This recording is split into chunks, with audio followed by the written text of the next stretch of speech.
Rumah merupakan salah satu bagian penting dalam kehidupan manusia. Rumah digolongkan dalam kebutuhan pokok atau primer, di mana rumah merupakan bagian yang harus ada dalam kehidupan. Rumah memiliki bermacam fungsi bagi manusia.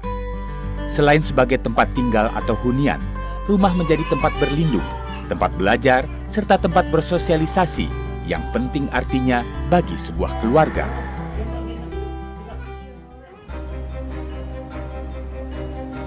Pada situasi di mana tingkat pertumbuhan penduduk cukup tinggi, ditambah dengan pertumbuhan ekonomi yang merambat naik, harga yang harus dibayar untuk mendapatkan sebuah rumah menjadi melambung tinggi. Keadaan tersebut terasa semakin sulit bila ingin mendapatkan sebuah rumah atau hunian di daerah perkotaan atau di pusat kegiatan ekonomi dan pemerintahan. Angka kesenjangan antara kebutuhan dan ketersediaan rumah atau backlog di Indonesia cukup tinggi, yakni mencapai 13,5 juta rumah. Artinya, masih ada 13,5 juta rumah layak huni yang dibutuhkan oleh masyarakat. Inilah yang menggerakkan pemerintah melalui Kementerian Pekerjaan Umum dan Perumahan Rakyat mencanangkan program Sejuta Rumah. Itu dari data yang ada, ternyata BPS menyebutkan pada tahun 2010 Indonesia ini memiliki backlog kurang lebih 11,9 juta. Kemudian pada tahun 2014 BPS mengeluarkan data bersama-sama dengan Bappenas, ternyata backlog kita kurang lebih 13,5 juta. Artinya setiap tahun terjadi backlog kurang lebih 400.000. Nah, ini kalau tidak diantisipasi, maka pada suatu saat backlog itu akan terus meningkat. Nah, oleh karena itu pemerintah melihat dengan dasar Undang-Undang Dasar tadi dan kemudian program Nawacita Presiden Jokowi dan JK, maka lahirlah program Sejuta Rumah.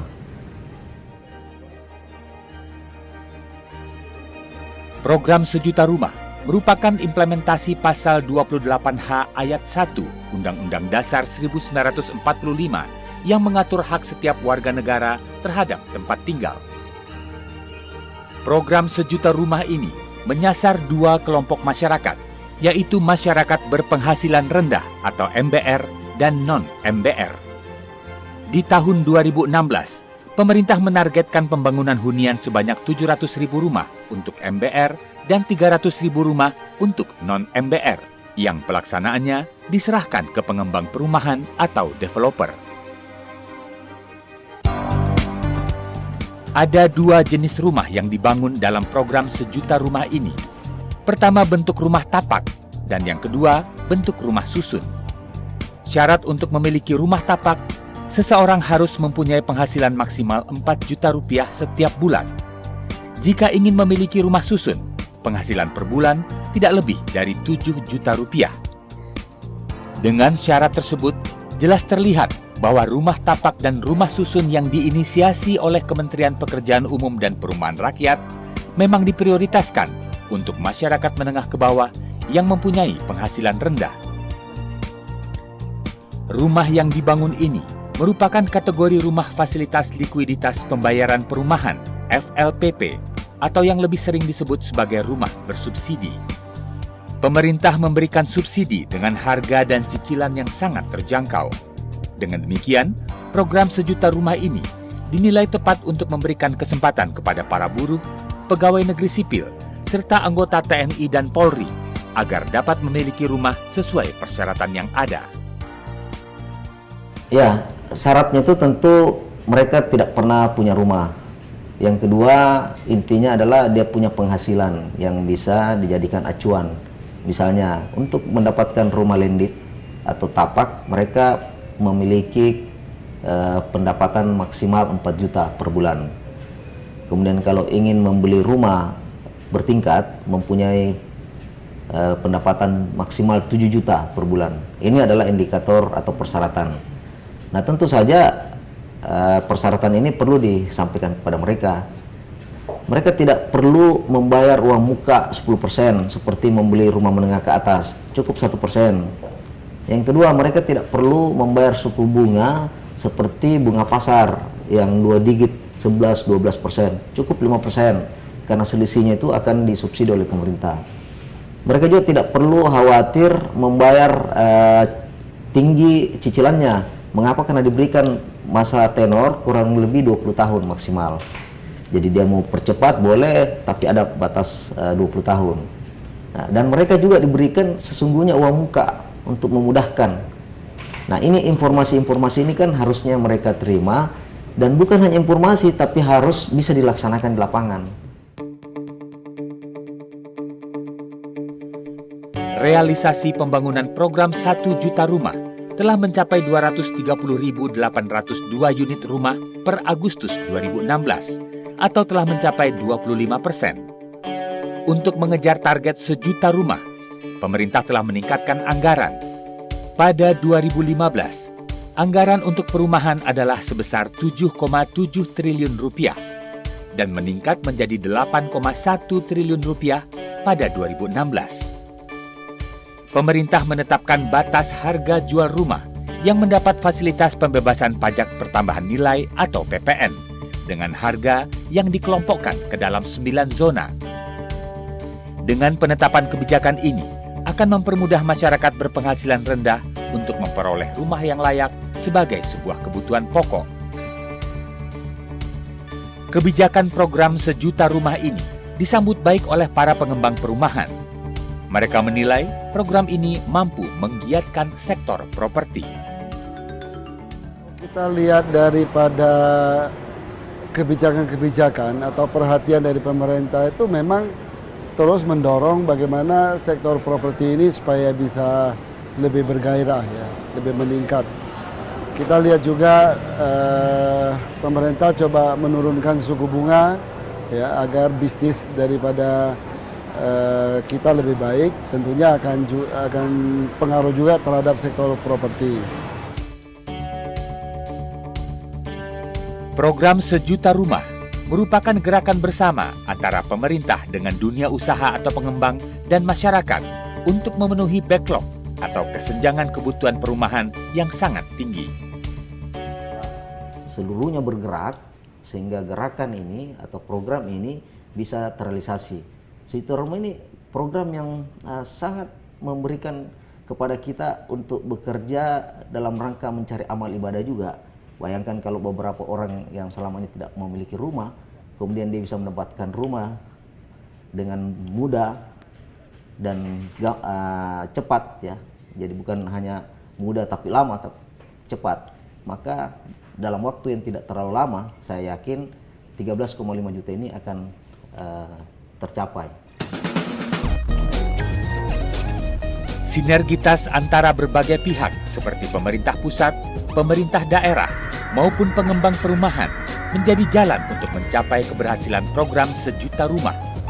Diharapkan dengan dukungan dari setiap sektor yang bergelut di bidang perumahan, pemenuhan perumahan layak huni untuk masyarakat segera terpenuhi.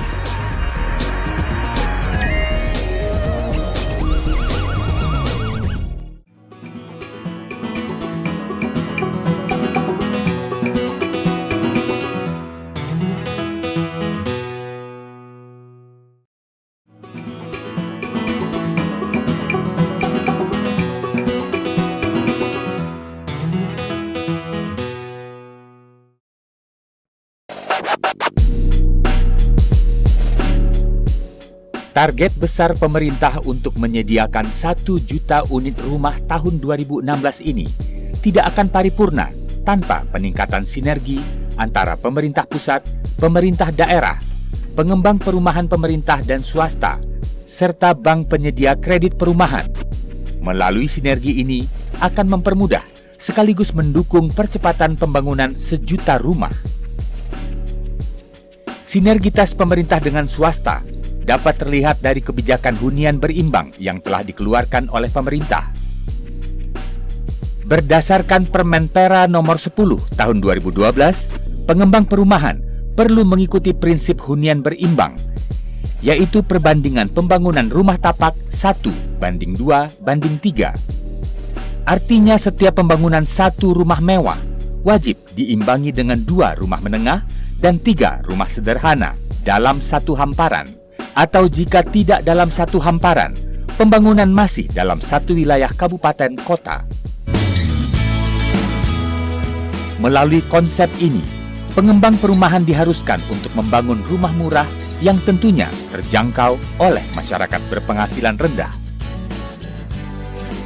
Selain itu, pemerintah pun bekerja sama dengan berbagai organisasi perumahan, seperti Real Estate Indonesia atau REI. Tahun 2016, untuk mendukung program sejuta rumah, REI menargetkan membangun 240.000 rumah. Pengembang-pengembang perumahan besar pun didorong oleh REI untuk membangun rumah murah sejalan dengan peraturan menteri atau permen yang telah dikeluarkan oleh pemerintah. Pengembang-pengembang besar pun sekarang kita dorong dan sudah ada beberapa yang komit. Sudah mulai membangun rusunami kayak ada di Cimanggis ya. Dan juga ada lagi di Maja ya, itu juga pengembang-pengembang besar yang masuk untuk bangun rumah murah.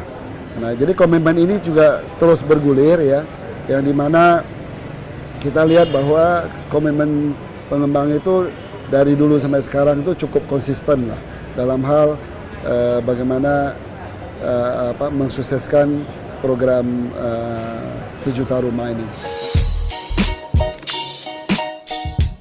Pengembang perumahan memegang peranan penting dalam pembangunan sejuta rumah. Pemerintah pun berharap kalangan pengembang yang kerap ikut serta dalam kegiatan pameran properti ikut memasarkan produk rumah murah atau terlibat dalam pameran khusus untuk rumah murah yang diadakan di lokasi yang langsung menyasar segmen pasar. Sosialisasi program sejuta rumah terus dilakukan untuk mendukung pengembang agar lebih bersemangat membangun rumah murah selain properti komersial yang sedang mereka garap. Tidak perlu ada dikotomi mengenai rumah murah maupun properti komersial, karena semua memiliki segmen pasar masing-masing dan semuanya bisa sama-sama berkembang. Pengembang perumahan swasta yang mengikuti program sejuta rumah ini juga mendapatkan manfaat yang cukup besar. Selain target konsumen yang sangat besar, kemudahan dalam mengajukan perizinan perumahan juga menjadi keuntungan yang didapat oleh pengembang swasta. Jadi keuntungannya adalah dengan market yang cukup besar ini dan juga diprogramkan secara terencana dan ada dukungan dari pemerintah, harapannya ini bisa akan menggerakkan properti Indonesia yang saat ini relatif agak stagnan dalam beberapa tahun terakhir ini. Keuntungan yang kami dapatkan kalau dari pengajuan kredit, kita dibantu oleh Bank BTN ya, bank penyedia KPR-nya, itu syarat-syaratnya mereka sudah bikin lebih ringkas, lebih simpel sehingga pengaju KPR juga lebih mudah. Terus mungkin dari pajak itu diperingan dari pajak. Kita juga bebas PPN. Terus PPh-nya juga diperingan, seperti itu. Untuk perizinan, kalau dari pusat setahu saya memang juga dibuat lebih sederhana dibandingkan perumahan yang lain. Langkah pemerintah pusat merealisasikan program sejuta rumah akan cepat terlaksana dengan adanya dukungan pemerintah daerah yang menjadi lokasi pembangunan. Upaya yang dapat dilakukan Pemda seperti memberikan rincian data kebutuhan rumah bagi masyarakat setempat, mapping atau pemetaan lahan yang diperuntukkan untuk perumahan, serta kemudahan perizinan, seperti yang telah dilakukan oleh pemerintah Kabupaten Lebak serta pemerintah Kabupaten Karawang. lahan untuk investasi di bidang perumahan telah disediakan dalam skala besar untuk membangun kota baru di daerah Maja, Kabupaten Lebak, Banten. Sedangkan pemerintah Kabupaten Karawang, Jawa Barat memberikan kemudahan dengan memangkas waktu pengeluaran izin pembangunan rumah. Jika sebelumnya sekitar 26 bulan, kini dipersingkat menjadi kurang dari 1 tahun. Untuk Maja itu memang kita peruntukkan untuk pengembangan perumahan skala besar, di mana di Maja itu kita siapkan lahan 6.000 hektar dan saat ini sudah ada 6 perusahaan besar yang telah memiliki izin lokasi. Jadi kaitan dengan beberapa upaya kaitan dengan menarik investasi karena kita bersaing dengan kabupaten-kabupaten tetangga. Khusus di Karawang ini kita ada beberapa perizinan yang lebih cepat gitu kan dengan upaya-upaya inovasi maupun lebih murah daripada segi retribusinya gitu. Terutama untuk izin-izin yang ada kaitannya dengan perumahan-perumahan kelas bawah atau untuk masyarakat banyak. Ya, jadi begitu ada si pemohon ya, kemudian mereka ingin menguruskan kaitan dengan perumahan bersubsidi. Nah tentu ini kita akan mendapat perlakuan khusus gitu kan, baik dari segi pelayanan gitu kan, karena ini menyangkut misalnya rakyat banyak gitu kan, maupun juga dari segi tarif retribusinya ini tentu kita tidak samakan dengan perumahan-perumahan yang memang untuk kelas-kelas elit. Selain itu, perbankan sebagai penyedia kredit perumahan juga memiliki peran penting dalam mendukung program Sejuta Rumah ini. Bank Tabungan Negara atau BTN sebagai bank yang fokus dalam pembiayaan perumahan terus memberikan dukungan terhadap program ini. Hingga semester pertama tahun 2016, Bank BTN telah membangun 120.000 unit rumah yang sebagian besar berupa KPR atau kredit pemilikan rumah bersubsidi. Bank BTN optimistis mampu mendukung pembiayaan perumahan sampai 800.000 rumah, melebihi kemampuan Bank BTN dalam membiayai program rumah subsidi pada tahun sebelumnya yang mencapai 500.000 rumah. 1 juta rumah itu adalah target pemerintah ya. BTN adalah merupakan pelaksana utama. Di samping itu ada pelaksana-pelaksana yang lain. Nah, untuk BTN saja itu udah 471.000 tadi.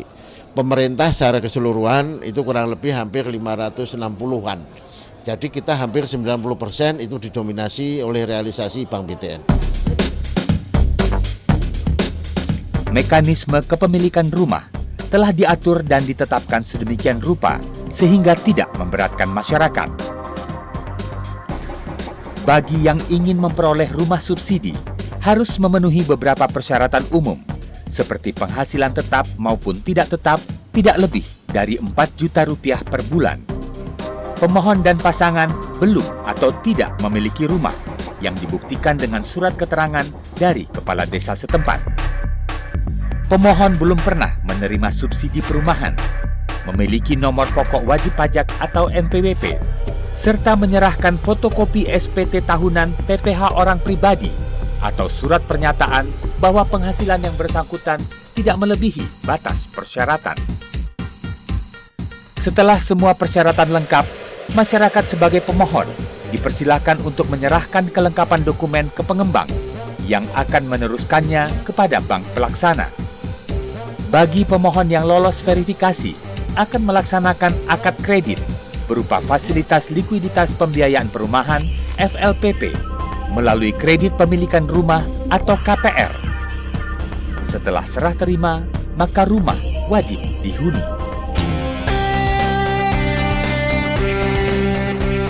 Dengan sinergi yang baik antar setiap pemangku kepentingan di sektor perumahan, tentunya dapat melancarkan keberhasilan program ini. Selain itu, peran serta pengembang perumahan untuk membangun rumah murah memegang peranan penting sebagai ujung tombak terpenuhinya rumah bagi MBR atau masyarakat berpenghasilan rendah.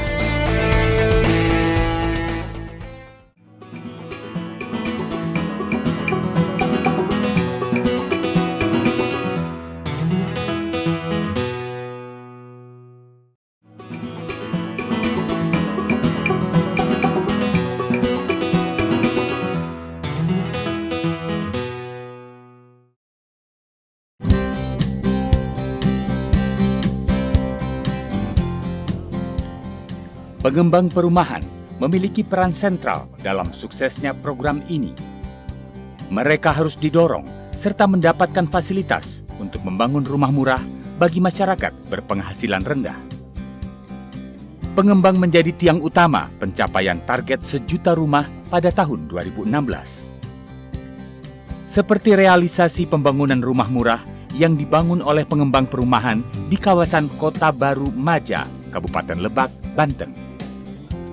Pihak pengembang menargetkan untuk membangun 5.000 unit rumah yang sebagian besar ada dalam kategori rumah murah.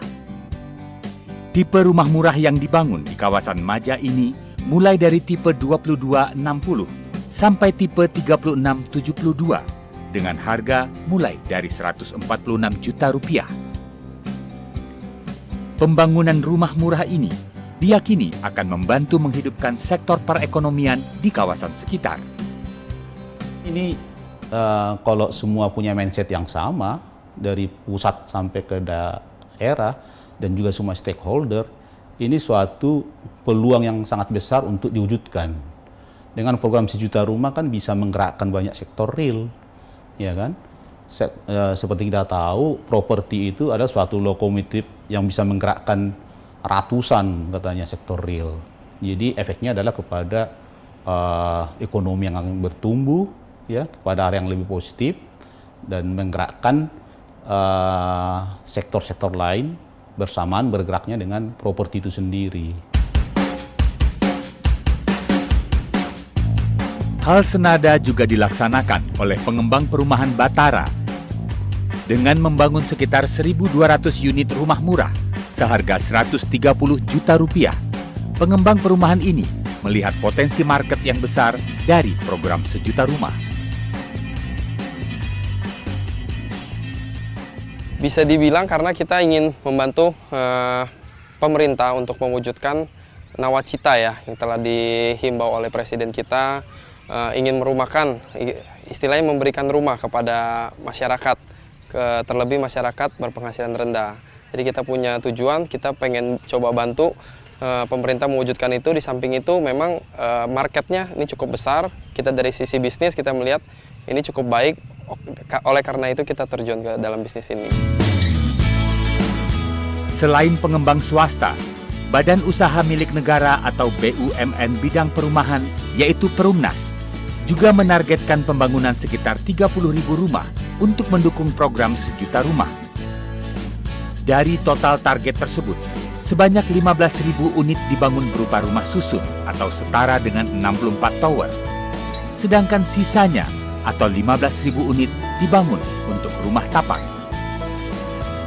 Groundbreaking pembangunan tower pertama untuk program rumah susun hak milik Rusunami telah dimulai di kawasan Karawang. Proyek yang rencananya menempati area seluas 3,8 hektar ini terdiri dari 4 tower dengan total unit sebanyak 2.700 unit hunian. Pada tahap awal dibangun 2 tower, masing-masing terdiri dari 20 lantai yang dapat menampung 1.514 unit dan rencananya akan rampung pada 2017. Selain pembangunan Rusunami, pembangunan rumah tapak pun terus dilakukan pihak Perumnas. Berbagai langkah dilakukan untuk mencapai target 1 juta rumah, seperti yang dilaksanakan di Perumnas Cabang Parung Panjang, Bogor, Jawa Barat, dengan menggait pengembang swasta untuk penyediaan rumah.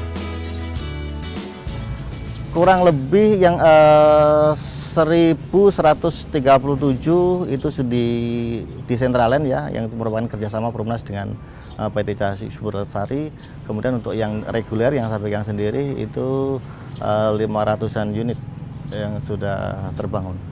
Harapan kami dari Perumnas, kita berharap Perumnas bisa memberikan sumbangsih yang cukup signifikan terhadap program pemerintah pembangunan 1 juta unit rumah ini. Berbagai kemudahan dan fasilitas yang telah diberikan oleh pemerintah dan pengembang tentunya akan dirasakan oleh masyarakat sebagai penerima manfaat program pembangunan perumahan. Saya sangat menikmati fasilitas rumah ataupun prasarana yang di sini, yang di ini Perumnas, karena apa? Di sini itu rumahnya menurut saya siap huni Pak. Walaupun rumahnya kecil, dengan ya kayak saya punya anak 2 cukup dengan istilahnya menempati rumah itu, dan untuk pengembangan juga mudah. Kemudian kalau melihat cicilan juga nggak terlalu berat dengan penghasilan saya Pak. Itu aja. Persyaratannya sih gampang. Fasilitas rumahnya juga bagus, ada taman bermain anak-anak, ada sekolahan.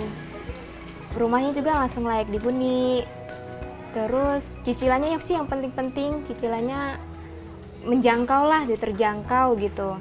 Flat gitu sampai misalkan 10 tahun atau 20 tahun flat gitu. Meskipun bersubsidi, rumahnya layak huni, fasilitasnya banyak, cicilannya juga murah, flat selama 17 tahun. Melihat keseriusan pemerintah dalam menjawab tantangan yang lahir dari kondisi terkini, program Sejuta Rumah niscaya akan membuahkan hasil menyenangkan. Dengan mengoptimalkan sinergi antara pemerintah, swasta, BUMN, serta masyarakat, pencapaian program Sejuta Rumah bukan lagi hanya harapan di atas kertas. Program ini mampu meringankan beban masyarakat Indonesia yang ingin mempunyai rumah sebagai kebutuhan pokok untuk mencapai kehidupan yang sejahtera dan sehat dalam tatanan wilayah dan lingkungan yang rapi dan bersih.